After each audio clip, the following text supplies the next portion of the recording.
বাড্ডার গুদারাঘাট এলাকায় আসবেন প্রতিমন্ত্রী। সকাল 10টায় শুরু হবে উচ্ছেদ অভিযান। এমন খবরে ফুটপাতের দোকানিরা হয়ে ওঠেন অতি তৎপর।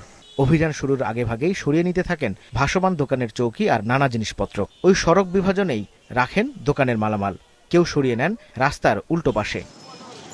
উচ্ছেদকারী দল গুলশান 1-এর লেকপার এলাকায় উচ্ছেদের পূর্ব প্রস্তুতিতে সময় নেন প্রায় 30 মিনিট। আর এর মধ্যেই দ্রুত হাতে মালামাল সরিয়ে নেন ভাসমান দোকানিরা। উচ্ছেদের সময় পড়ে থাকতে দেখা গেল কেবল বাঁশ, বেঞ্চ ও কিছু চৌকি। বড় হুইল এক্সকেভেটর দিয়ে গুড়িয়ে দেওয়া হয় তাই। পার্কের নামে অবৈধ দখল ছিল গুদারাঘাট এলাকা থেকে কালাচাঁদপুর পর্যন্ত গুলশান লেকের পূর্ব পাশের বড় একটা অংশ। গুড়িয়ে দেওয়া হয় সেটিও। রক্ষা পায়নি শ্রমিক দলের ক্লাবও।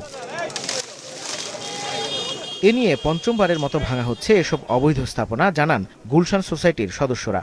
তবে অভিযান পরিচালনাকারী কর্তৃপক্ষ রাজুকের দাবি, এই অভিযানের মাধ্যমে হবে স্থায়ী সমাধান।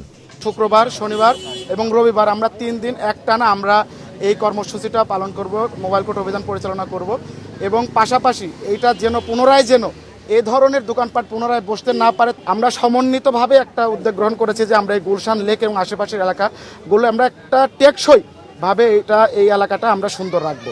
আমি আস্থা রাখতে পারছি যে এবারের যে ইয়েটা হচ্ছে উচ্ছেদ কর্মসূচি, এবং আমরা একটা পরিকল্পনার মধ্যে এসেছি যে এখানে কি করলে টেকসই হবে।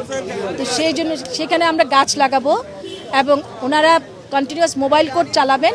পুলিশ আমাদের সঙ্গে সম্মত হয়েছেন যে এটা দেখভাল করবেন। আসার কথা থাকলেও উপস্থিত ছিলেন না গৃহায়ন ও গণপূর্ত প্রতিমন্ত্রী আহমদ সোহেল মঞ্জুর। প্রতিশ্রুতি আর আস্থায় ভর করেই আজকের মতো শেষ হয় অভিযান। মাহমুদ কমল, মাছরাঙা সংবাদ, ঢাকা।